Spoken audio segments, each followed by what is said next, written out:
اعوذ باللہ من الشیطان الرجیم بسم اللہ الرحمن الرحیم۔ اب جو اگلا رکوع آ رہا ہے سورہ مبارکہ کا، یہ اس اعتبار سے بڑا اہم ہے کہ اس میں تخلیق انسانی کے ضمن میں ایک بڑی ثقیل اصطلاح استعمال ہوئی ہے، اور یہ ثقیل اصطلاح 3 مرتبہ آئی ہے۔ اب ظاہر بات ہے کہ قرآن مجید جو ہے اگر اس طرح کی کوئی شکل اختیار کرتا ہے تو کوئی نہ کوئی حکمت اور ضرورت اس کی پشت پر ہوتی ہے۔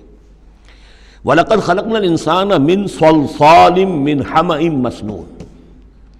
اور یقیناً ہم نے انسان کو بنایا ہے اس مٹی سے جو سنی ہوئی تھی گارے کی اور پھر سوکھ کر کھنکنے لگی۔ حمأ مسنون، سنا ہوا گارا جس میں سے بدبو بھی اٹھ رہی ہو۔ دیکھیے یہ جو انسان کے مادہ تخلیق کے ضمن میں قرآن میں الفاظ آئے ہیں اب ان کو گنتے جائیے۔ نمبر 1 تراب، مٹی سے بنایا انسان کو۔ مٹی میں پانی مل گیا، گارا بن گیا، تو اس کو کہتے ہیں تین، من تین، خلقتنی من نار وخلقتہ من تین۔ یہ سورہ اعراف میں ہم پڑھائے ہیں، ابلیس نے کہا تھا کہ مجھے تو نے بنایا آگ سے اور اس کو بنایا آدم کو گارے سے، اور اب چاہتا اور مجھے حکم دے رہا ہے کہ میں اس کے سامنے جھکوں، میں تو اس کے سامنے نہیں جھک سکتا۔ تین کے بعد آیا تین لازب، گارا پڑا رہے تو وہ جب اس کے اندر پھر کچھ چپچپاہٹ پیدا ہو جاتی ہے، اور یہ پرانے زمانے میں ہوتا تھا۔ اب تو میں سمجھتا ہوں کہ جدید نسل کو تو ان چیزوں کا علم ہی نہیں ہے۔ کچے گھر بنتے تھے تو انہیں لیپتے تھے، پوتتے تھے، گارا بناتے تھے، تغاری ہوتی تھی، پھر مٹی کے اندر تھوڑی سی توڑی ڈال دیتے تھے۔ کوئی آرگینک میٹر ڈالیں گے تو فرمنٹیشن ہوگی، فرمنٹیشن ہوگی تو لیس سا اٹھے گا، ورنہ یہ کہ گارا جو ہے اگر اس گارے سے اگر پلسٹر کریں گے تو وہ پھٹ جائے گا۔ لیکن جب وہ گارا ذرا سن جاتا ہے، اس میں لیس پیدا ہو جاتا ہے، تو پھر اب جب اس کے ساتھ لیپتے تھے دیواروں کو، میں نے تو اپنے بچپن میں یہ سب دیکھا ہے، ایسے گھروں میں ہم رہے بھی ہیں کہ جن میں یہی فرش بھی اسی طریقے سے لیپے ہوئے ہوتے تھے اور دیواریں بھی ہوتی تھیں، تو یہ کہ پھر اس کے اندر وہ ایک لیس سا پیدا ہو جاتا ہے فرمنٹیشن سے، وہ تین لازب ہے۔ اس سے اگلی سٹیج یہ ہے کہ اب وہ سڑنے لگے، یہ یعنی فرمنٹیشن اتنی پہنچ گئی کہ اس میں ہے حمأ مسنون، سنا ہوا گارا۔ پھر اگر کسی وجہ سے وہ خشک ہو جائے تو اب وہ کھنکنے لگتا ہے، جیسے کہ کبھی آپ نے دیکھا ہوگا ساحل کے قریب یا کسی دلدلی علاقے میں پپڑی اوپر آ جاتی ہے، جیسے زمین کے اوپر جو ہے پپڑی سی ہوتی ہے، اس پر آپ چلتے ہیں تو وہ کر کر ٹوٹتی ہے، کھنکنے والی مٹی بن جاتی ہے، وہ سنا ہوا گارا خشک ہو کر کھنکنے لگتا ہے۔ یہ سٹیجز ہیں ان مادہ تخلیق کی کہ جو آدم یا انسان کی تخلیق کے ضمن میں قرآن میں آئے۔ حالانکہ ایک لفظ بھی کفایت کر سکتا تھا، مٹی سے بنایا، تین سے بنایا، گارے سے بنایا، پھر تین لازم سے بنایا، پھر حمأ مسنون سے بنایا، من صلصال کالفخار سے بنایا، اور صلصال من حمأ مسنون، پھر صلصال کالفخار آخری سٹیج ہے، وہ ایسے بجنے لگا جیسے کہ اب یہ جو ہے وہ آئے گا سورہ رحمان میں۔ تو اس سے یقیناً کورابریشن ہو رہی ہے کہ جو بھی ایوولوشن کا جو بھی نظریہ آیا ہے، اب اس میں اس کو بھول جائیے کہ اللہ تعالیٰ نے اسپیشل کریشن انسان کی اور باقی حیوانات ہو سکتا ہے اس ایوولوشن کے ذریعے سے پیدا کیے ہوں۔ اس وقت بحث جو ہے کریشن آف مین کے بارے میں نہیں کر رہا ہوں، لیکن یہ کہ سائنس نے بھی ایک تو یہ بات بتائی کہ یہ ساری حیات حیواناتی جو بھی زمین پر ہے یہ مٹی سے بنی ہے، گویا کہ متفق گردید رائے بو علی بارائے من، قرآن اور سائنس متفق ہو گئے۔ پھر یہ کہ اس میں مٹی کے اندر گارے کی شکل بنی، پانی ملا، مبدأ حیات پانی ہے، قرآن بھی کہہ رہا ہے۔ پھر یہ کہ وہ ساحلی علاقوں پر دلدل بنی، اور دلدل کے اندر پھر وہ فرمنٹیشن وہاں ہوئی، اور اسی میں پھر جب وہ دراڑیں سی پڑ جاتی ہیں سمندر کے قریب دلدلی علاقے میں، تو وہاں سے ان کا کہنا ہے کہ حیات کا آغاز ہوا، الجی یا امیبا، حیواناتی حیات، اور یا یہ کہ نباتاتی حیات کا۔ تو یہ چیزیں جو ہیں یہ سٹیجز تقریباً اسی کے ساتھ، یہ تمام الفاظ جو ہیں قرآن کے جو استعمال کر رہا ہے ان کے ساتھ کسی حد تک اس کا ایک ربط اور تعلق قائم ہوتا ہے۔ اور ہم نے بنایا انسان کو اس مٹی سے جو سڑنے کے بعد، اس گارے سے کہ جو سڑنے کے بعد سنا ہوا گارا پھر وہ کھنکنے لگا تھا سوکھ کر۔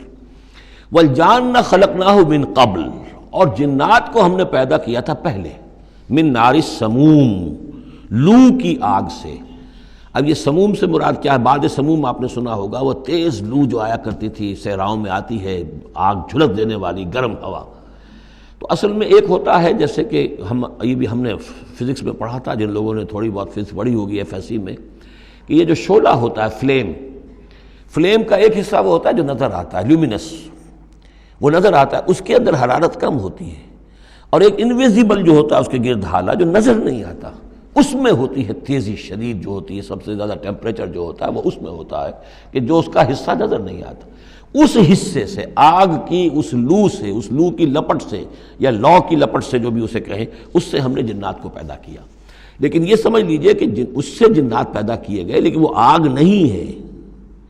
ہم مٹی سے پیدا کیے گئے لیکن مٹی نہیں ہے۔ اب ایک یہ کہ قلب ماہیت ہو چکی ہے، ہمارا جو یہ پروٹوپلازم ہے، جو ہمارے ٹیشوز ہیں، باڈی ٹیشوز، وہ مٹی تو نہیں ہے، اگرچہ سورس مٹی ہے، بنے مٹی سے ہیں، لیکن اب مٹی نہیں ہے۔ دوبارہ اگرچہ پھر یہ گل سڑ کر مٹی ہو جائیں گے، اس وقت مٹی نہیں ہے۔ اسی طریقے سے جنات آگ سے بنائے گئے لیکن آگ نہیں ہے، ہاں ان کا مادہ تخلیق آگ ہے۔ اور دوسرا یہ معلوم ہو گیا کہ وہ انسانوں کی تخلیق سے بہت پہلے پیدا کیے گئے۔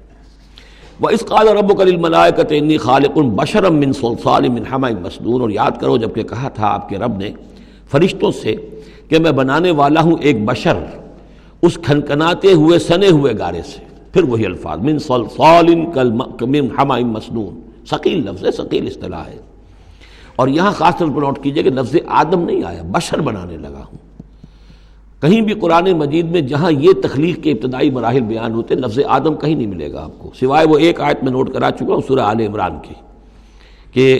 عیسیٰ کی مثال بھی اللہ کے نزدیک آدم کی سی ہے، خلقہ من تراب ثم قال له کن فیکون، وہ ایک مثال موجود ہے، لیکن باقی کہیں آپ کو بشر، انسان، جب میں بنانے والا ہوں ایک انسان اس مٹی سے سنے ہوئے گارے کی جو سوکھ کر کھنکھنانے لگی ہے، فَإِذَا سَوَّيْتُهُ، جب میں اس کا تسویہ کر لوں۔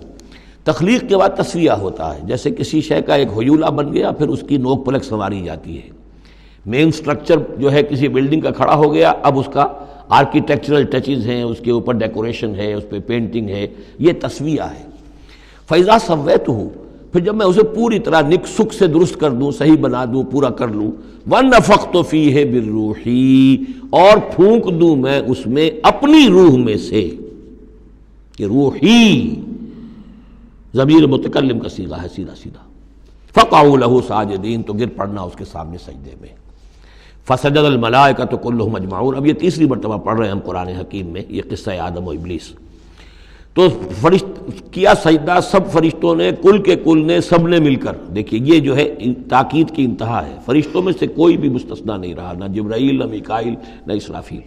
الا ابلیس، سوائے ابلیس کے۔ اور اس میں پھر گمان ہوتا ہے کہ شاید یہ بھی فرشتہ تھا، فرشتہ نہیں تھا، اس کی وجہ سورہ کہف میں مل جائے گی۔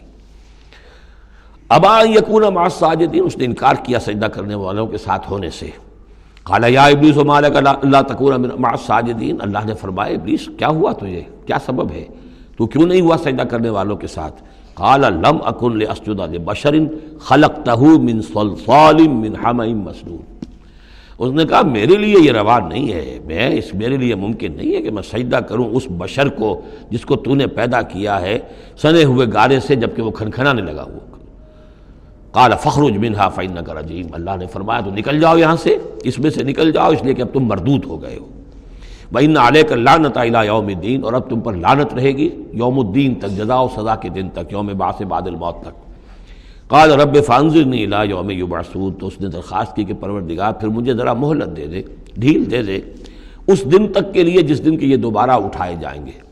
قال فإنک من المنظرین، اللہ تعالیٰ نے اسی شان بے نیازی کے ساتھ فرمایا اچھا جاؤ ٹھیک ہے، تمہیں ڈھیل دے دی گئی، تمہیں یہ رخصت مل گئی، تمہیں یہ چھوٹ مل گئی، مہلت مل گئی۔ الی یوم الوقت المعلوم، اس وقت معین کے دن تک، یعنی یہ کہ اس وقت تک تم زندہ رہو گے۔ وہ ابلیس جو ہے جن، ویسے جنوں کی زندگیاں شاید انسانوں سے زیادہ ہوتی ہوں، میں نہیں جانتا کتنی ہوتی ہیں، لیکن یہ کہ کوئی اور جن نہیں ہے کہ جو اس وقت سے آج تک زندہ ہو سوائے اس ایک جن کے جس کا نام عزازیل تھا، اور یہ جن جو ہے وہ ابھی تک زندہ ہے اپنی اسی ذات کے ساتھ، باقی اس کی اولاد، اس کی اور نسل جو ہے، اس کی ذریت ہے، وہ اپنی جگہ ہے۔ قال رب بما اغویتنی، اب اس نے کہا پروردگار جو تو نے مجھے گمراہ کیا، اب نوٹ کیجئے وہ گمراہی کو اللہ کی طرف منسوب کر رہا ہے۔ بما اغویتنی، تو نے جو مجھے گمراہ کیا ہے، لأزینن لہم فی الارض ولأغوینہم اجمعین، تو میں اب ان کو، یعنی آدم کی اولاد، آدم اور حوا کی اولاد کو، میں زمین میں ان کو خوب مزین کر دوں گا، زمین ان کے لیے یہ اسی میں گم ہو جائیں گے، زمین اور اس کی چمک دمک اور اس کی رونقیں اور زیبائشیں آرائشیں ان کی نگاہوں میں کھب جائیں گی۔ وَلَأُغْوِيَنَّهُمْ أَجْمَعِينَ، تجھے بھول جائیں گے، یہ وہ لگ جائیں گے انہی چیزوں کے اندر، اور میں ان سب کو گمراہ کر کے چھوڑوں گا۔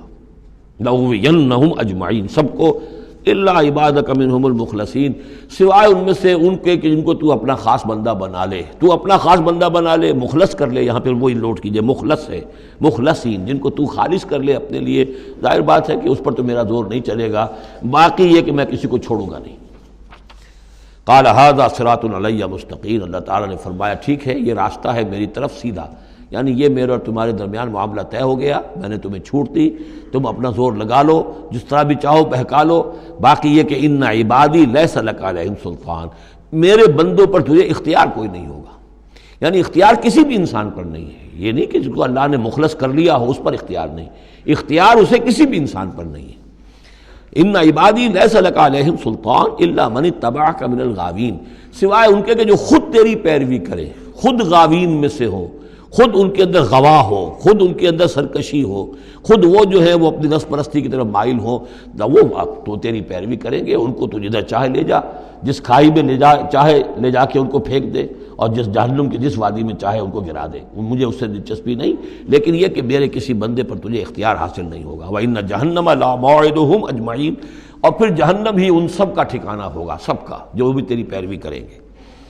لَهَا سَبْعَةُ أَبْوَابٍ، اس جہنم کے 7 دروازے ہیں، لِكُلِّ بَابٍ مِّنْهُمْ جُزْءٌ مَقْسُومٌ، اور ہر ان میں سے ہر دروازے کے لیے ہم نے ایک اس کا نصیب مقرر کر رکھا ہے کہ اتنے جن اتنے انسان اس سے جائیں گے، ہو سکتا ہے کہ وہ بڑے بڑے کبیرہ گناہوں کے حوالے سے کہ یہ لوگ جو ہے جو ان گناہوں میں ملوث ہوں گے وہ اس دروازے سے جائیں گے، جو ان گناہوں میں ملوث ہوں گے وہ اس سے جائیں گے، واللہ اعلم۔